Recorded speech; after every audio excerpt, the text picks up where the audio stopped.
person who pushes you away the hardest is the one who needs you the most. And the cruelest part, they know it. Somewhere deep inside, behind every wall they've built, behind every cold shoulder and every unexplained explosion of anger, there is a child who once begged for love and was told no. They want you to fight through the wall, but they will punish you for trying. That is the paradox that destroys more relationships than infidelity, more friendships than betrayal, and more families than distance ever could. And by the end of this video, you'll understand something that most therapists take years to explain. The real reason these people build prisons they secretly hope someone will break into. Love armor prison wound. Because the deepest wound doesn't create the loudest cry, it creates the strongest armor.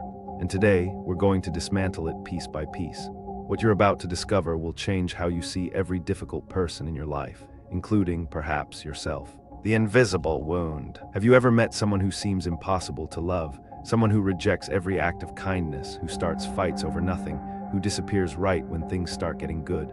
Here's what nobody tells you about those people. They were once the most loving children in the world. Psychologist John Bowlby spent decades studying what he called attachment theory. The idea that our earliest bonds with caregivers literally wire our brains for every relationship we'll ever have. What cannot be communicated to the mother cannot be communicated to the self.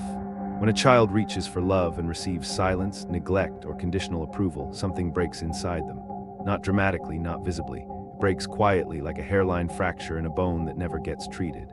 The child doesn't stop wanting love. That would be too simple. Instead, they learn that love is dangerous, that vulnerability is a trap, that the people who are supposed to protect you are the ones most likely to hurt you. And that lesson gets carved into the nervous system, like code into a machine. They grow up, they look normal, they function. But every time someone gets close, an alarm goes off inside them that screams one thing: danger. And what happens next? That's where it gets truly disturbing. Love as threat. But this next pattern, this is the one that explains every toxic relationship you've ever witnessed. Here's the paradox that baffles even experienced therapists. The person who was denied love doesn't simply avoid it when it finally arrives, they attack it. Psychoanalyst Donald Winnicott described a phenomenon he called the antisocial tendency. The idea that a child who experienced deprivation doesn't withdraw, they act out, they provoke, they test. They create the very rejection they fear most to feel in control of it. Think about that for a moment. Someone offers them genuine affection and their brain interprets it as a setup, not because they're broken. Because the last time they trusted someone with their heart, it was used against them. So they push, they criticize, they find flaws in perfection. They sabotage anniversaries, ruin good moments, and manufacture crises out of thin air. If this is resonating with something deep inside you right now, hit like and subscribe to keep exploring the depths of your psyche with me. Because what comes next will make this look like the surface of a very deep ocean. Push, test, sabotage. They're not trying to destroy the relationship. They're running an unconscious experiment.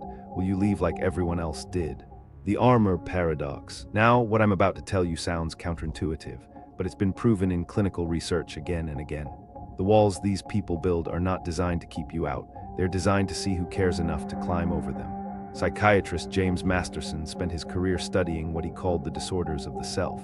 Personality structures built entirely around the avoidance of a core wound. The real self is in a prison, and the false self is the prison guard. Here is the devastating truth. The armor works too well. What started as survival becomes identity. The child who learned to be cold becomes the adult who doesn't know how to be warm. The teenager who numbed their emotions becomes the partner who can't feel anything during moments that should matter most. Shield plus heart equals a locked soul. They build the wall to protect something precious inside. But over time, the wall becomes so thick, so sophisticated, that even they can't tell the difference between protection and prison. And the most heartbreaking part, they know they're doing it. Late at night, in quiet moments, they feel the loneliness crushing them. But the armor has become their skin. Taking it off would feel like dying. So what exactly is this armor made of? The answer will shock you. 5 hidden masks. Stop and think about this for a second. Every person you know who is hard to love wears at least one of these 5 masks, and most of them have no idea they're wearing it. 1. The controller who micromanages everything to prevent surprise pain. 2. The ghost who disappears when emotions get real. 3. The critic who attacks your flaws before you can see theirs. 4. The performer who gives everything except their authentic self. 5. The provoker who tests your love by making it impossible. Psychologist Karen Horney identified 3 primary strategies that wounded people adopt. Moving toward people by becoming excessively compliant, moving against people through aggression and dominance, or moving away from people through withdrawal and isolation. Control, ghost, critic, perform, provoke. But here's the insight that changes everything. Each mask serves the exact same purpose. Each one is an answer to the same question that terrified them as children. If I show you who I really am, will you still stay? The controller needs predictability because chaos meant danger. The ghost learned that absence prevents rejection. The critic strikes first so your words can never cut as deep. The performer discovered that being useful was the only way to earn affection. And the provoker, they're running the cruelest test of all, pushing you to your breaking point to see if your love is real. But here's where the story takes a dark turn. Trauma repetition. Freud identified something over 100 years ago that still haunts modern psychology. He called it repetition compulsion, the unconscious drive to recreate the exact situations that traumatized us. The patient does not remember anything of what he has forgotten and repressed, but acts it out. This is where it gets deeply unsettling. The person who was abandoned by their father will choose partners who are emotionally unavailable. The child whose mother's love was conditional will find someone they have to constantly earn approval from, not because they enjoy suffering, because the familiar feels safe, even when the familiar is destruction. Their nervous system is literally addicted to the chemistry of chaos. Neuroscience has confirmed what Freud suspected. Research from Bessel van der Kolk shows that traumatic bonding patterns activate the same dopamine pathways as addiction. The unpredictable nature of their early relationships created a neurochemical template. Calm feels suspicious, intensity feels like home. They do not seek love, they seek what is familiar and call it love. So they find someone who genuinely loves them and it feels wrong, it feels boring, it feels like something must be missing. And they go back to the chaos, not knowing they're just replaying a movie they didn't write. And the exact opposite is also true. Let me explain. The double bind. Let me pause here because this next part changes the entire picture.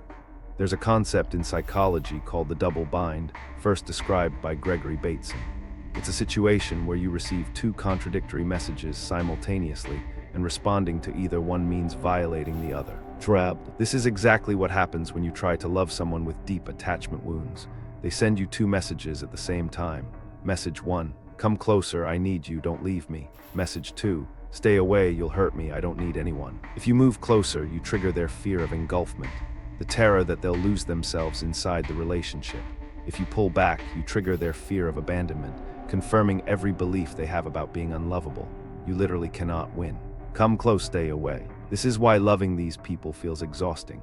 Not because they're evil, not because they don't care, but because their internal wiring creates a maze with no exit, and they've pulled you inside it. The research of psychologist Sue Johnson on emotionally focused therapy calls this the protest-withdraw cycle. One partner reaches out with anger disguised as need. The other retreats in self-protection. And the dance continues, with both partners getting exactly what they fear most. But what comes next? That's where it gets truly insane. Shame's present. Now forget everything I just said about behavior and patterns. Because underneath every mask, every wall, every push, and every pull, there's one engine driving it all. And its name is shame, not guilt. Guilt says I did something bad. Shame says I am something bad. Shame is not a feeling, it is an identity built from 1,000 small betrayals. Researcher Brené Brown spent 20 years studying shame and vulnerability, and she discovered something that shattered assumptions in the psychology community. Shame is the most powerful master emotion. It is the fear that we are not enough. The person who needs love the most carries a belief system that was installed before they had the language to question it. The belief says, I am fundamentally unlovable, not because of what I do, but because of what I am. Every act of love they receive contradicts their core identity. And this is the devastating mechanism. When you love them, it creates cognitive dissonance. Your love doesn't match their self-concept, so rather than update their identity, which would require dismantling their entire psychological architecture, they find ways to prove you wrong. They provoke you until you snap. Then they point at your reaction and say, see, I knew you didn't really love me. Shame core belief, unlovable. And they feel validated, relieved even, because the chaos is familiar, and the familiar feels like truth. The silent test. If you thought that was disturbing, you're not ready for this. Because the hardest thing to accept about loving these people is that every moment with them is an exam you didn't sign up for. Every day is a test, and they will never tell you the questions. They test whether you will stay when they become their worst self. Psychotherapist Lori Gottlieb describes how patients in therapy often unconsciously recreate their wounding dynamics with their therapist, attacking the very person trying to help them, then watching to see if they leave. This is called transference, and it doesn't just happen in therapy rooms. It happens in bedrooms, kitchens, and text messages at 2 in the morning. They need you to prove that love survives their darkness. They will cancel plans to see if you chase them. They will say hurtful things to see if you crumble. They will create distance to measure whether you close it. And the cruelest irony of all, passing the test changes nothing. Because the test is infinite, it has no end. There is no number of times you can prove your love that will satisfy a wound that deep. Each time you pass, the test gets harder, because the part of them that believes they are unlovable needs stronger evidence. The wound demands proof of love in a currency that doesn't exist. So is there any hope at all? The answer might surprise you. Breaking the wall. Here's where it gets truly powerful, and this is the part I mentioned at the beginning that changes the entire picture. Remember when I said they build prisons they secretly hope someone will break into? Here's the truth. They can't be rescued, not by you, not by any amount of patience, love, or devotion. The wall doesn't come down from the outside. The wall comes down from within. Carl Rogers, the founder of humanistic psychology, discovered that healing doesn't happen through advice, analysis, or even love from another person. It happens through what he called unconditional positive regard.